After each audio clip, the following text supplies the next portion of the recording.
Welcome to another art journal tour. I have been filling up sketchbooks like crazy recently.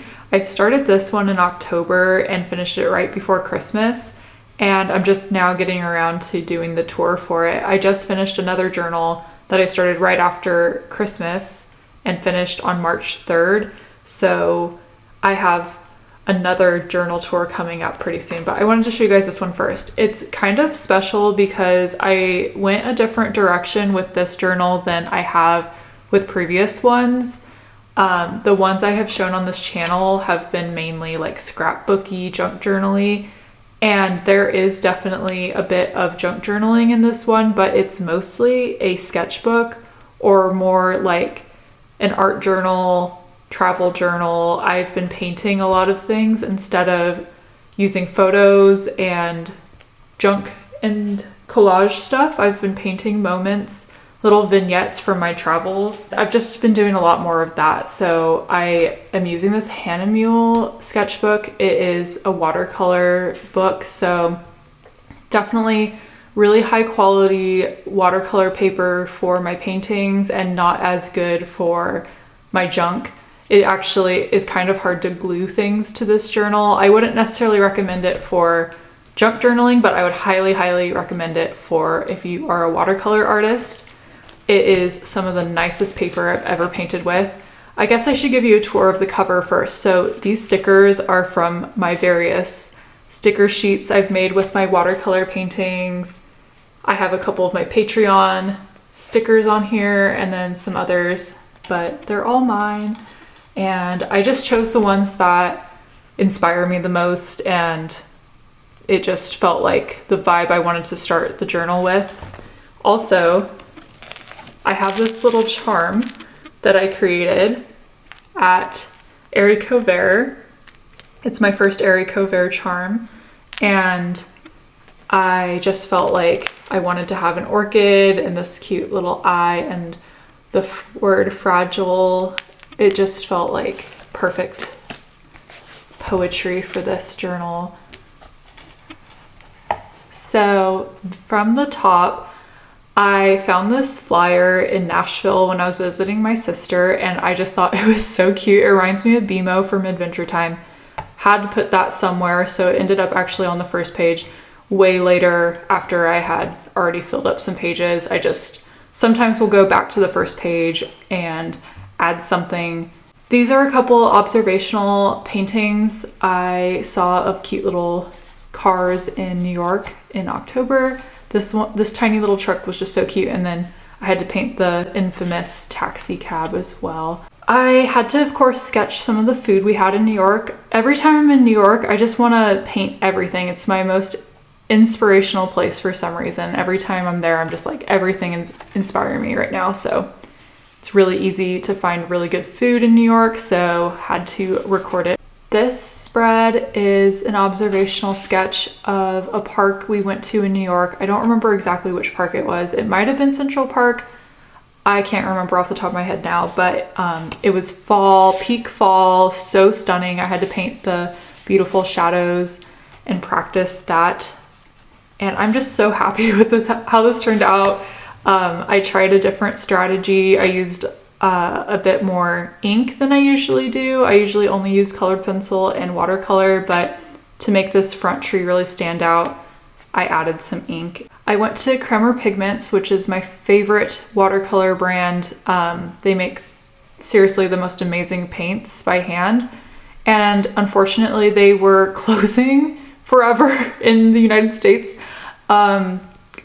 So I luckily got to go in person one more time before they officially closed, but they were pretty much out of all of their stock. But good news, someone has taken over the space and has created a new business called New York Pigment Company, and they're basically using the Kremer pigments and creating paint in the shop still. So it's still around. Someone's carrying on the legacy. I'm super happy about that. But yeah, I had to paint their storefront as kind of a memento, and then I painted some leaves that I saw out at the park. I painted this little home I saw, just wandering the streets of Manhattan, It's just so stunning. I love when buildings have the foliage growing on the wall. It's so beautiful. We went to this cute little bodega speakeasy with my friend Sunny, and I had to paint that, of course. We went over to our friends Morgan and Tyler's house, and they gave us like the most amazing charcuterie spread, and I had to just like write some notes about what kind of cheese they used, and just to like remember that meal we had. It was such a special day. And some of these stickers are from my friend Maddie of her friend Elizabeth, and we have a sticker from my workshop, just a bunch of junk. This is a junk page. I skipped a page. So this is Morgan Tyler's house. They're beautiful lanterns on their kitchen ceiling. I'm so obsessed. I just had to capture this moment because their home is absolute goals. I am obsessed with their house. I just love how they've decorated it. It's so maximalist, and these are some trinkets of theirs as well. I just honestly was sketching while we were having dinner with them because I was so inspired. I'm like, your house is a wonderland. Another junk page. This little card is from Maddie as well. A lot of the stuff is from Maddie. Maddie is a great junk journal friend. She always has the best craft supplies. This is my kind of Wicked phase. So I was really excited about Wicked Part 2. So I painted these actually on the plane, and I ended up turning a lot of these into a sticker sheet. More Wicked kind of watercolor illustrations. I did some Galinda ones, some junk over here. I actually really like how these Glinda designs turned out. They're just so whimsical, magical, girly. My friend Maddie let me sleep on her couch for a couple nights in New York, and while I was there, I of course had to sketch her beautiful living room. I'm just so inspired by my friends' interior design choices. Like, they're all so artsy and know what looks nice, and I just have to like capture it in watercolor. And that's her little cat right there sleeping. And then we have the inside of Drawing Room Williamsburg, which is kind of like a community art space that you can paint in, and I definitely did. And I painted a little vignette of their seating area and added some stickers over here. And then after our New York trip, we went to San Francisco. My friend Maddie gave me these wines that I've been wanting to collect, this strawberry wine forever. I think it was one of my first Pinterest posts ever, was this strawberry wine from Chateau Renaissance, and it's been a bucket list of mine to get this heart-shaped strawberry wine. I tried it. It tasted like really sweet, almost like soda. I think it would be really good in a mixed drink. Alone, it was a little sweet. But that all being said, it didn't even matter because it's just such a stunning bottle.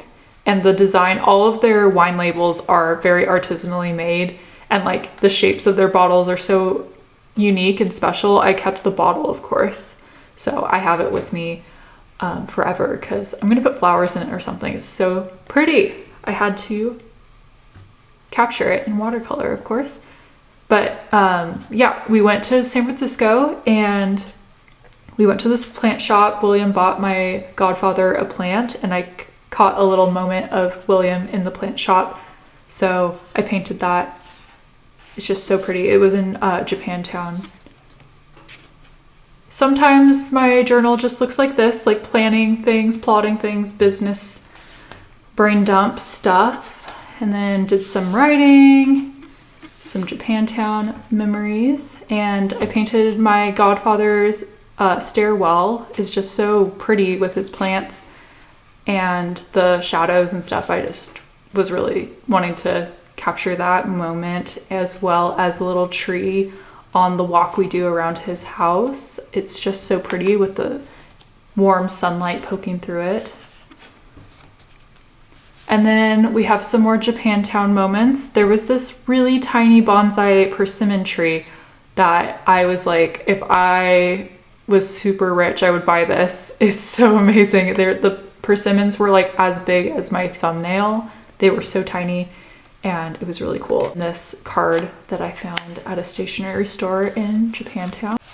After San Francisco, we headed to Nashville to celebrate the holidays with my sister. So she got her Christmas tree and was decorating it. I had to capture it, obviously, in watercolor. This moment was so stunning. Her tree was so cute, and the rainbow lights, it just was such a beautiful moment. And I also painted a house that we saw on our walk that felt really moody and cool.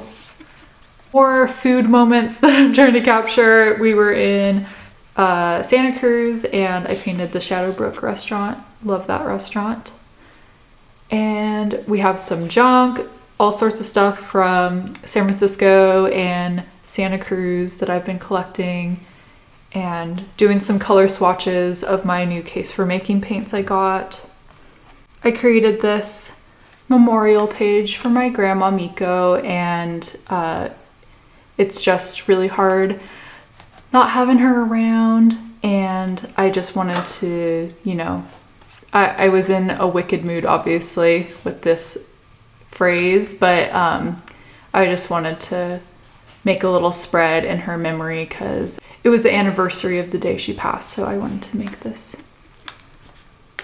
My husband and I went to, I believe it was Eureka, California, and stayed at this motel, and the sign was so cute. It was totally my style, very, very cutesy, whimsical, and the motel was just so cute. I loved it.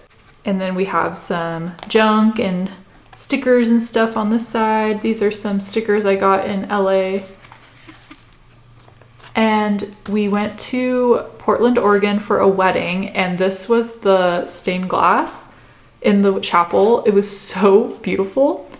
And this was a little persimmon pomegranate centerpiece. Here's some more junk I've collected. Sometimes, as you can tell, I travel a lot to different places, so I try to not keep too much junk for too long. I just do a junk dump and then go on to the next place and collect more junk to do a quick spread to have all the memories there in between trips. We went to Cambria for William's birthday, and there was this really misty cemetery that I was just obviously very inspired by because it's got the creepy vibes, but it's also got so much green, and that's totally my thing if you know me at all. And yeah, I had to paint kind of that moment that we saw on that trip. And I also saw this really cool weed. I don't know if it's a weed or a clover or something, but had to capture that as well. These are some junky bits actually from my New York trip that I never used, so I ended up putting it here, but we spent a lot of time in Brooklyn, and this Cartel U toad zine was so cute. I had to put that here, and this is a little thing from a shop in Soho, but yeah, just a bunch of New York little memorabilia. This was around Christmas time, so I did a big kind of fruitcake inspired junk spread. I have some of my own fruit Christmas stickers. I have a fruitcake sticker sheet, and I just put some other things that felt, festive. This thing's really cool from that same zine. It's like a zodiac. And then for one of my final pages, very Christmassy still, I made this panettone cake for our Christmas party with my family, and I just decorated it so cutesy and fruit little adornments, so I had to capture that obviously in watercolor. And then I put all of my stickers from my December Patreon I made in here and did some doodles around them, and I just love how this turned out so much. It was so fun to do, just kind of mindless fun, just adding stickers and doodles everywhere. And then we have a brain dump here about how the year went, and right here is a page I made of William and I kind of just wrapping up the journal as well as the year. This was made probably on December 27th or so, just kind of reflecting on everything this past year. It's been obviously a crazy time. So I really needed to do that brain dump, but also I'm very grateful and I have a lot to be thankful for. And this was a heartwarming little page to do. Just so grateful for my husband and for my life and to be an artist. And I wanted to capture that here. So that is the end of this journal. And I will see you all at the next one when I do the tour for this big bad journal. Let me know what you like about my tours, if you want me to go into more detail, or any thoughts, comments, suggestions on how to make these videos more fun. I would love to hear it. But thank you so much for watching my journal tour. I really enjoy doing these. It's like a bookmark for finishing a journal. It's like I completed something and my reward is to share it with all of you. So I'll see you next time, everybody.